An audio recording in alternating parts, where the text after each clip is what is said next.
Está con nosotras Marta Robles para hablar de su libro Lo que la primavera hace con los cerezos. Marta, bienvenida. Muchísimas gracias, qué gusto encontrarme con vosotras. Gracias a ti, Marta. Nos encanta tenerte en el programa y bueno, vamos a contarles a los oyentes. Antes de empezar esta entrevista le estábamos contando a Marta que es que realmente Lo que la primavera hace con los cerezos es un libro que sorprende.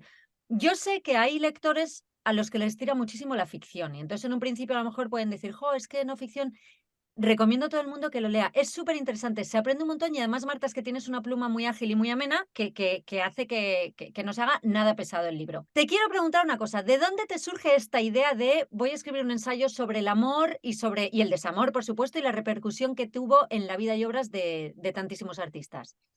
Pues mira, yo siempre he sido muy fanática de las biografías porque cuando te gusta mucho la obra de alguien, al final para entender determinadas parcelas es muy importante saber algo de su biografía. Entonces tengo biografías, tengo por todas partes de mi casa. Mi casa es, aparte de este despacho desordenadísimo, es una pura biblioteca. Y tengo esa obsesión por saber cosas de aquellas personas a las que admiro en todas las disciplinas. Me da igual que sean escritores, que pintores, que cineastas, que, en fin. Y entonces cuando estaba escribiendo Pasiones Carnales, me pareció que, digo, si es que tengo que escribir un libro de la creación, tengo que escribir un libro de cómo mueven las emociones en la creación y lo que hace con ellas, cómo el amor, el desamor y la pérdida tienen una relación absolutamente directa con la creación y cómo en realidad no hay ninguna obra de arte de ninguna disciplina que sea constante, lineal. Todas tienen picos y valles. No todos los libros de todos los escritores, por mucho que te gusten, son igual de buenos. Unos son maravillosos, otros son correctos, otros son malos. Y pasa lo mismo con los cuadros o con las películas o con todo. Y tiene que ver con la emoción que siente el creador al hacerlos. Y esa emoción proviene, como no, del sentimiento, del amor, del desamor y la pérdida, que son lo que más huella deja en las obras de arte. Fíjate que estábamos precisamente, ¿no?, hablando de eso, ¿no?, de el amor y el desamor en la vida de grandes genios de la historia, de grandes artistas que realmente han supuesto un cambio, ¿no?, bueno, en la vida de la humanidad, ¿no?, en la humanidad en sí. Tú, Marta, dime, ¿hay alguno que te haya parecido, que hayas descubierto, que te haya parecido más espectacular? Y por otro lado, ¿sienten los artistas el amor y el desamor más fuerte que los demás? Empiezo por la segunda pregunta. En realidad yo creo que los artistas en general se inventan una pasión mayor de la que existe porque saben que esa propia pasión, ese amor y ese desamor les va a ayudar en la creación. Yo lo cuento en el libro, hay algunos artistas que suelen decir, estamos en crisis, vamos a crear, ¿no? Pero en realidad todo gira en torno al amor, porque es el amor cuando lo tienes o el amor cuando lo pierdes, el amor cuando te llega o el amor cuando se va, pero todo gira en torno a ese sentimiento, ¿no? Y luego es la pérdida. Yo creo que todos los escritores escribimos solo de dos temas, de amor y de muerte. Y el amor y la pérdida están en el ADN de todos los seres humanos porque de algún modo es lo más importante de nuestra vida. Sentir muchísimo y saber que un día no estaremos aquí, que todo esto es absolutamente efímero. Así que yo creo que los artistas agrandan todo lo que puedan sus pasiones. Es muy curioso porque Freud, y yo lo explico, siempre dice que la creación está unida, o sea, que proviene en definitiva de un impulso sexual. Pero yo creo que Voltaire lo cuenta mucho mejor y habla de cabeza, corazón y cuerpo y teniendo en cuenta que el amor lo engloba todo, va mucho más allá de la propia pasión que es flor de un día, mientras que el amor o el recuerdo del amor puede mantenerte vivo siempre. ¿Y cuál era la otra La pregunta? otra era, ¿qué personaje te ha impactado más? No tanto como descubrirlo, pero sí su historia. La historia de Allen Ginsberg y de Peter Orlovsky me ha llamado mucho la atención porque claro, es una historia de amor absoluta y total de dos personajes bastante complejos, pero lo curioso es que son dos hombres, uno de ellos es homosexual, el otro es heterosexual, tienen una relación abierta, pero tienen una relación amorosa con sexualidad y con todo y mantienen su pareja durante toda la vida. Entonces, entiendo después de eso que realmente no se aman a los sexos, se aman a las personas, ¿no? Porque esta historia está claro que va mucho más allá del propio sexo. Ellos lo explican también, pero tienen relaciones sexuales, ¿no? Y uno es homosexual y el otro heterosexual. Que es curiosísimo. Una cosa que a mí me ha parecido súper interesante del libro es que está muy bien documentado, Marta. O sea, yo, por ejemplo, soy muy lectora, me interesa muchísimo el arte, tal, y hay personajes que tú mencionas en el libro que son archiconocidos y de los que Mm. todos creemos que sabemos bastante, y luego yo, sin embargo, he descubierto aspectos que no conocía. ¿Cómo es el proceso de documentación? ¿Te lleva más tiempo casi documentarte que el escribir el libro en sí? La documentación de este libro, más allá de las 15 páginas de bibliografía que hay al final, es una documentación de toda la vida. Es una documentación del pozo de tus lecturas, del pozo de tu admiración por distintos autores, por distintos pintores, por distintos creadores en general, ¿no? Ese es el pozo de documentación que yo ya llevaba de fábrica, al que luego le he tenido que sumar muchas horas de trabajo, mucha investigación y luego darle un tono personal. Pues yo creo que lo importante para contar, para escribir, es tener algo que contar y una manera personal de hacerlo, ¿no? Este ensayo está contado de una manera muy personal.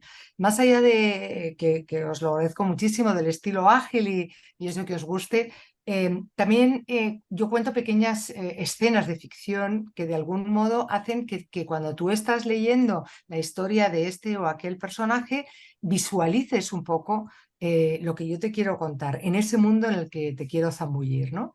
Y yo creo que eso es muy importante, porque muchas veces cuando sabes tanto de muchos, porque empiezas a leer y no paras y tienes tanta documentación, que tienes más datos y más datos y más datos, tienes que seleccionar, sintetizar y decir qué cuento, qué no cuento, qué es lo importante, qué le va a llegar al corazón a mis amigas, ¿no? Y ese es el momento de decidir cómo lo vas a contar y qué quieres contar. Entonces, yo también creo que las grandes biografías de la historia son las que te cuentan la intrahistoria, no las que te dicen nació en, vivió en, dijo, sino las que te cuentan la intrahistoria. En este caso, esto no son biografías, esto son historias de amor y desamor. ¿Te han quedado algunos en el tintero? Se me han quedado muchísimos porque la historia de la creación es inabarcable y porque hay tantísimas. Es que, claro, tienes tantos lugares para mirar. Cuando, yo qué sé, ¿cómo los iba seleccionando? Yo te explico, mira, primero hice esas categorías, ¿no? Que están los don Juanes, las mujeres fatales, los atormentados, los más promiscuos, los que le robaron el brillo al otro, que casi siempre es la otra, y todas esas cosas. Y en esos apartados yo iba buceando en algunos personajes sobre los que yo quería descubrir más cosas. Me quedaban, por supuesto, muchísimo, pero no se me podía quedar en el tintero, por ejemplo, Artemisia Gentileschi, porque Artemisia Gentileschi, más allá de que está recuperada en los años 70, es una pintora que yo descubrí un día en Florencia. En Florencia de pronto veo un cuadro de Artemisia Gentileschi y no me lo podía creer. Digo, pero ¿cómo? Una mujer de este tiempo pintando así, como pinta, con esa capacidad tan extraordinaria que casi supera la de Caravaggio y que es extraordinaria también en su reivindicación y en su valentía. Entonces, esa historia de Artemisa Gentileschi a la que violan y a la que no le dan crédito a lo que ella cuente, a menos que soporte la tortura de estarle quebrando los dedos mientras hace las declaraciones y tal, tenía que estar en este libro, ¿no?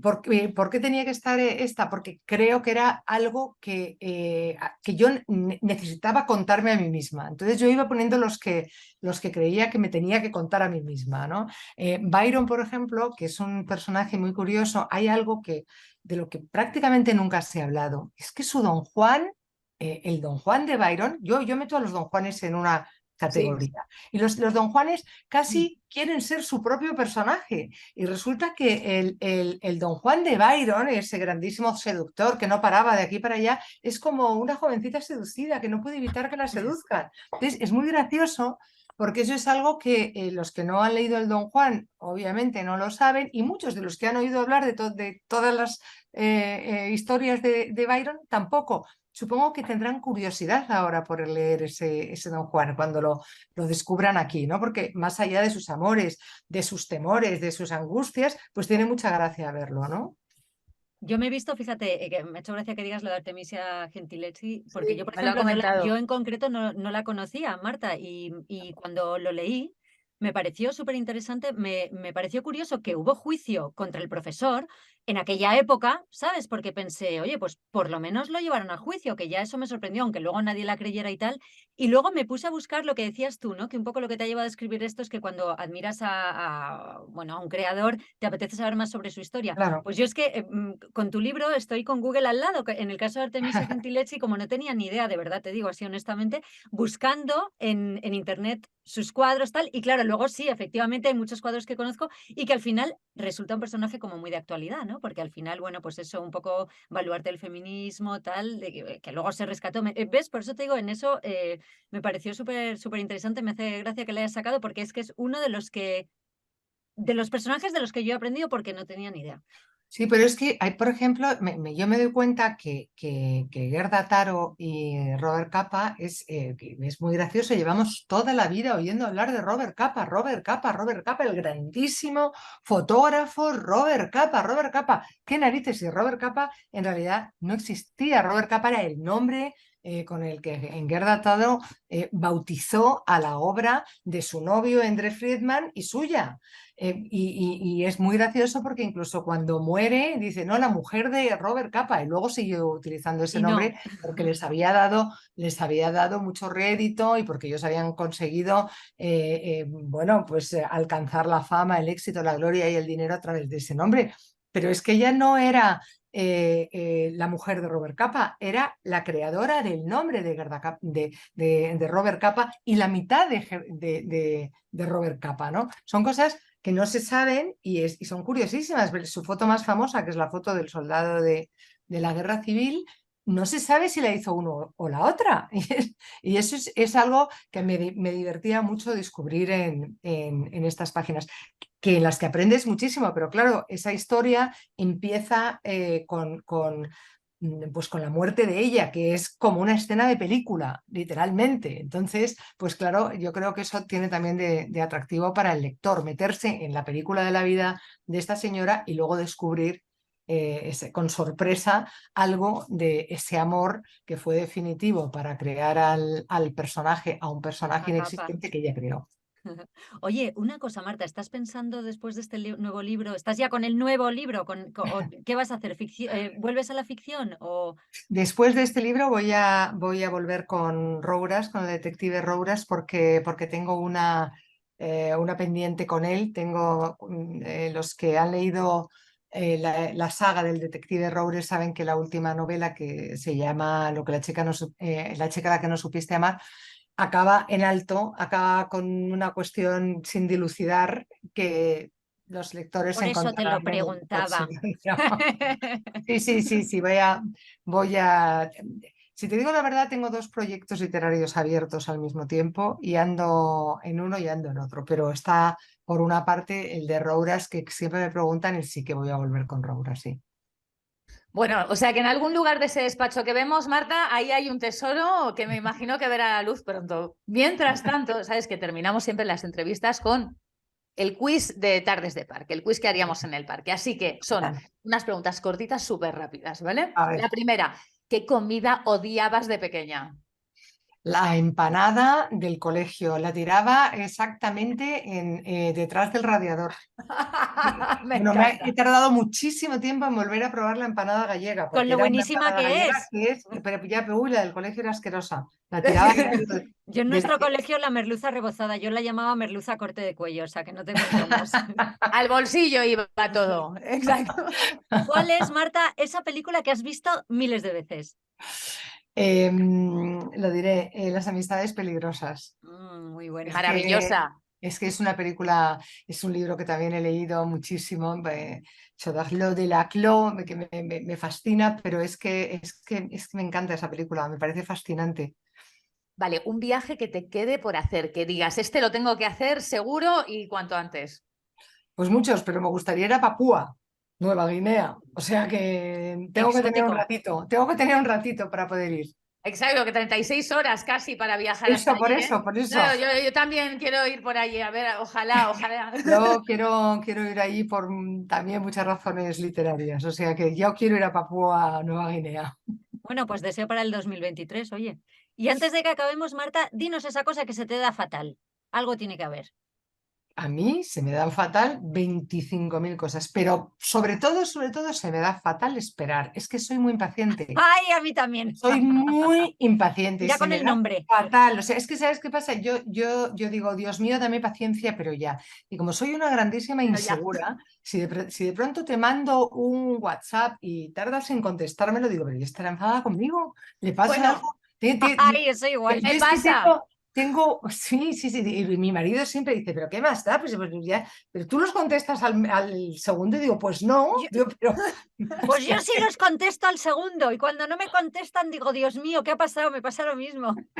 No, yo soy muy impaciente hasta la pesadilla. No, a mí me Y decían luego que soy muy insegura, con lo cual, pues claro, eso de la inseguridad me viene de fábrica y la inseguridad no se supera, se domestica, pero no se supera. Parece mentira, te iba a decir que una persona como tú sea insegura, o sea, me sorprende escucharlo, porque tienes motivos más que de sobra para ser súper segura ya, pero es que, mira, esto lo hablamos con muchos de los se entrevistados, llevan el ADN que esto, es todos verdad, tienen un ¿eh? poco como, sí, no, y ese síndrome del impostor, ese sentirte que a lo mejor no eres suficiente, que es una cosa curiosísima.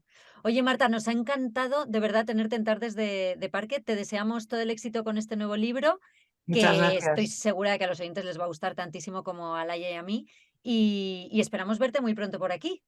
Pues por supuesto, encantada. Cuando vosotras queráis, ahí me tenéis, como una más. Muchísimas Hasta muy gracias, pronto, Marta, un A Marta. lujazo. vosotras.